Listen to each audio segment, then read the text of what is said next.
क्या आप कभी महसूस करते हैं कि आपका मन एक तूफानी समुद्र है, जहां हर पल बेचैनी की लहरें उठती हैं? अगर हाँ, तो ये कहानी आपके लिए है। ये कहानी एक ऐसे यात्री की है जिसने सुख की तलाश में दुनिया को छान मारा, लेकिन असली शांति उसे अपने भीतर मिली। ये 7 दिनों की एक मन की यात्रा है, जहां उसने 7 भावनाओं के जादू को समझा। 7 दिनों की मन की यात्रा, भावना योग की कहानी। एक बार एक यात्री था जिसका मन हमेशा बेचैन रहता था। वह सुख की तलाश में भटकता रहा, लेकिन हर जगह उसे दुख और असंतोष ही मिला। एक दिन उसे एक ज्ञानी व्यक्ति मिला, जिसने उसे 7 दिनों की एक विशेष यात्रा के बारे में बताया। ये यात्रा बाहर की दुनिया में नहीं, बल्कि मन के भीतर थी। पहला दिन, मैत्री, दोस्ती का दीपक। यात्री ने अपनी यात्रा शुरू की। ज्ञानी ने कहा, आज अपने मन में मित्रता का दीपक जलाओ।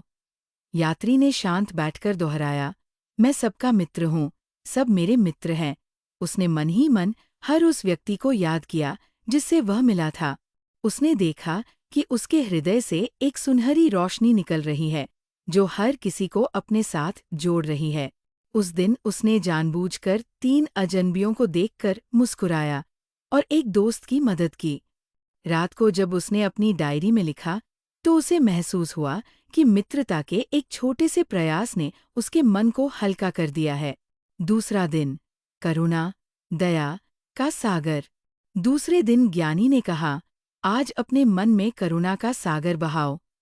यात्री ने आंखें बंद की और दोहराया, मैं सब दुखियों का साथी हूँ, सबके कष्ट कम हों।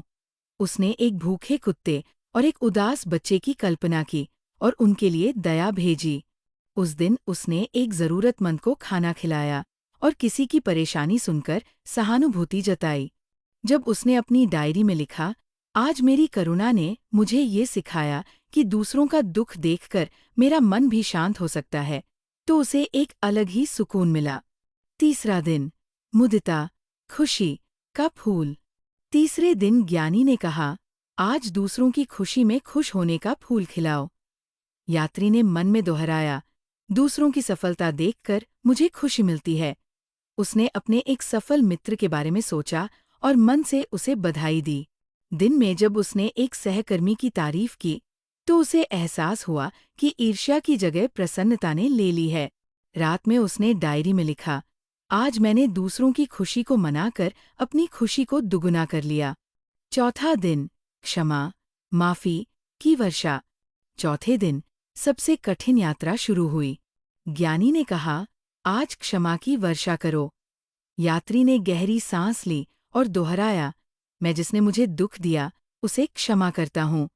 उसने उन सभी लोगों को याद किया जिन्होंने उसे कभी चोट पहुंचाई थी। जब भी गुस्सा आता, वह 3 गहरी सांसें लेता। उसने एक पुराने गिले-शिकवे को मन से निकाल दिया। रात में उसने डायरी में लिखा, आज क्षमा ने मुझे एक बोझ से मुक्त करके शांति दी। पांचवा दिन, समता, समानता का पर्वत। पांचवा दिन समता का था। ज्ञानी ने कहा, आज अपने मन को एक पर्वत की तरह स्थिर रखो। यात्री ने मन में दोहराया, सुख दुख, लाभानी, प्रशंसानिंदा, सबको समान भाव से देखता हूँ। उस दिन जब किसी ने उसकी आलोचना की, तो उसने शांत मन से उसे स्वीकार किया और मुस्कुरा दिया। उसे लगा जैसे उसके मन में अब कोई तूफान नहीं आता। डायरी में उसने लिखा, समता से मुझे एक स्थिरता मिली जो पहले कभी नहीं थी। छठा दिन, कृतज्ञता, आभार का सूरज। छठे दिन, कृतज्ञता का सूरज उगा।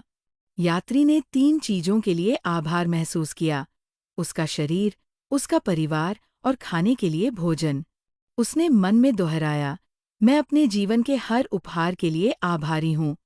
उस दिन उसने अपने परिवार को धन्यवाद कहा और छोटी छोटी चीजों में खुशी महसूस की। डायरी में उसने लिखा, आज मेरी कृतज्ञता ने मुझे सिखाया कि जीवन में कितनी ही अच्छी चीजें हैं, जिन्हें मैंने कभी देखा ही नहीं। सातवां दिन, प्रेम, प्यार का आलिंगन। आखिरी दिन, यात्रा अपने चरम पर थी। ज्ञानी ने कहा, आज अपने मन में प्रेम का आलिंगन करो। यात्री ने आंखें बंद करके दोहराया, मैं सभी से प्रेम करता हूँ, सभी में ईश्वर को देखता हूँ। उसने कल्पना की कि उसके हृदय से एक सुनहरी रोशनी निकलकर पूरे ब्रह्मांड को गले लगा रही है। उस दिन उसने हर किसी के साथ प्रेम से व्यवहार किया और अपने प्रियजनों को गले लगाया। रात में उसने डायरी में लिखा, आज प्रेम ने मुझे सिखाया कि असली खुशी दूसरों को देने में है। 7 दिन की यह यात्रा पूरी करके यात्री को महसूस हुआ कि उसकी तलाश पूरी हो गई है।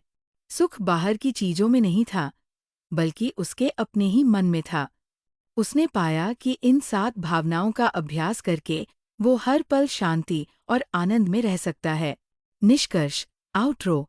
इस कहानी से हमें ये सीखने को मिलता है कि बाहरी दुनिया में सुख और शांति खोजने के बजाय हमें अपने भीतर की यात्रा करनी चाहिए।